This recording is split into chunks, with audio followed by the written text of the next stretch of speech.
എന്തായാലും ഒരു കുണ്ടന്റെ വീഡിയോ കാണാം. ഓക്കെ,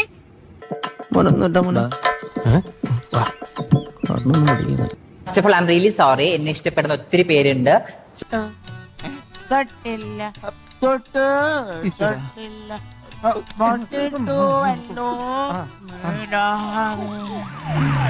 സോ ഞാൻ പറഞ്ഞത് വ്യക്തമായിട്ട് എല്ലാവർക്കും അത് മനസ്സിലായിട്ടുണ്ടാവും വിചാരിക്കുന്നു. കാരണം ഒത്തിരി പേര് എനിക്ക് നല്ല റെസ്പോണ്ട് വന്നിട്ടുണ്ടായിരുന്നു. അവൾക്ക് നല്ല രീതിയിൽ തന്നെ മറുപടി കൊടുത്തു എന്നുള്ളതാണ്. കാരണം ഈ ഹെൽനസ് പാട്ട് ഞാൻ ഒരിക്കലും സോഷ്യൽ മീഡിയയിൽ വന്ന് സംസാരിക്കാം എന്ന് വിചാരിച്ചൊരു കാര്യമല്ല. എന്റെ ഇൻസ്റ്റാഗ്രാമിൽ സംസാരിക്കണം എന്ന് വിചാരിച്ചതായിരുന്നു. ബട്ട് ഇപ്പൊ ചോദിച്ച സ്ഥിതിക്ക് ഞാൻ പറയാം. അവൾക്കൊരു വിചാരമുണ്ട്, ആരുടെ നെഞ്ചത്ത് അങ്ങ് കയറാം, ഓടി അങ്ങ് കയറാം. കാരണം ജാസ്തിനെ കുറെ വലിച്ചു കയറി, പക്ഷെ ഏറ്റില്ല. അവസാനം ദീപ്തി കല്യാണ അടുത്തേക്ക് വന്നിരിക്കുകയാണ്. ഇങ്ങനെ ഒരു കുരിപ്പിനെ ഞാൻ കണ്ടില്ലല്ലോ. ഇതിനെ നീ ഇപ്പൊ ഉണ്ടാക്കിയതാണോ? എന്റെ പൊന്നു മോളെ, ഞാൻ എന്റെ സോഷ്യൽ മീഡിയയിൽ പറഞ്ഞ പോലെ തന്നെ ഇതോടെ ഞാൻ പറയുകയാണ്, നിർത്തിക്കോ. ഇനി മേലാൽ ഒരു ട്രാൻസിന്റെയും ലൈഫിലേക്ക് കയറി ഇടപെടരുത്. ഒരു മനുഷ്യരുടെയും ഒരാളുടെ കാര്യത്തിലും ഇടപെടരുത്. ഇടപെട്ട് കഴിഞ്ഞാൽ ഇടി കേരളത്തിലെ എല്ലാ ട്രാൻസ്ജെൻഡേഴ്സും നിന്റെ കുടുംബത്തെ കയറി ഞാൻ ഇറങ്ങുമെന്ന് പറഞ്ഞാൽ ഇറങ്ങിയിരിക്കും. ഇനി മേലാൽ കഴിഞ്ഞത് കഴിഞ്ഞു, ഇനി കയറരുത് കേട്ടോ. ഇത് ഫസ്റ്റ് ആൻഡ് ലാസ്റ്റ് വാർണിംഗ്.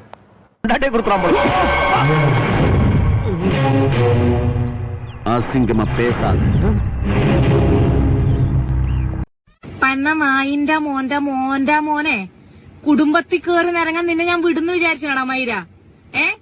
നിന്റെ താഴത്താടുന്ന ആ അണ്ടിക്ക് ഉറപ്പുണ്ടെന്നുണ്ടെങ്കിൽ നീ എന്റെ കുടുംബത്തെ പോട്ട്. നീ നാട്ടിൽ കാലൂത്തി കാണിക്കടാ.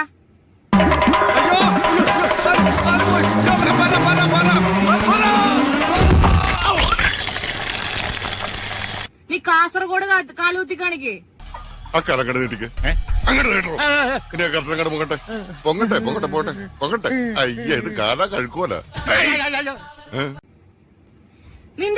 നിന്റെ കുറച്ച് കാര്യങ്ങൾ ഞാൻ പറഞ്ഞുതരാം. കുണ്ടമ്പോളെ നൂൽബന്ധമില്ല നിന്ന നിന്റെ അടിനാവി നോക്കി ഞാൻ കാലുമടക്കി തൊഴിച്ചപ്പോഴോ. ഇപ്പോഴും നിങ്ങൾക്ക് പണ്ടെല്ലാം പറയാം, കാരണം നിങ്ങൾക്ക് പരിഗണനകളില്ലായിരുന്നു, കാര്യങ്ങളില്ലായിരുന്നു. ഇപ്പൊ പരിഗണനകളുണ്ട്, നിങ്ങൾക്ക് പഠിക്കാനുള്ള ഓപ്ഷൻ ഉണ്ട്, ജോലിക്ക് പോകാനുള്ള ഓപ്ഷൻ ഉണ്ട്. എന്നിട്ടും ഇവനുണ്ടല്ലോ, ഈ സനോജ് എന്നല്ല ഇവന്റെ പേര്, ഇവൻ ഇപ്പോഴും ചെയ്യുന്ന പരിപാടി തൃശ്ശൂര് KSRTC ബസ് സ്റ്റാൻഡ്. ഇതോടുകൂടി നിനക്ക് കസ്റ്റമേഴ്സ് കൂടും. ഒരു 10% കമ്മീഷൻ തരണം കേട്ടറാ.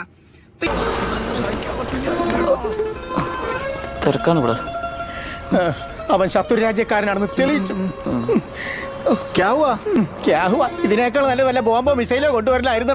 വല്ല വയറ് പൊട്ടി വലിച്ചായിരുന്നു. പിന്നെ ഇവനാടാ രാത്രി കുണ്ടനടിക്കലാണ്. നിൽക്ക മുടിയില്ല, നടക്ക മുടിയില്ല.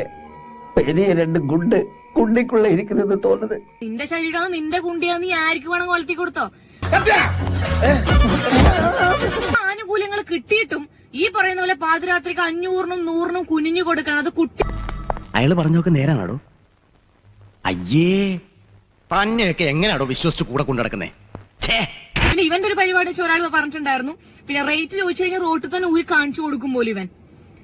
റേറ്റ് കുറച്ച് കൂടിപ്പോയി എന്നെല്ലാം പറഞ്ഞ ഇവളുണ്ടല്ലോ 10 രൂപ കൊടുക്കാന്ന് പറഞ്ഞ പൂരപ്പറമ്പിൽ പബ്ലിക് ആയിട്ടിരുന്ന് മൂത്രമൊഴിക്കുന്ന കക്ഷിയാ. നീ കുനിഞ്ഞു നിന്ന് ജീവിച്ചാ മതി. കുണ്ടികളാൻ പോച്ചു.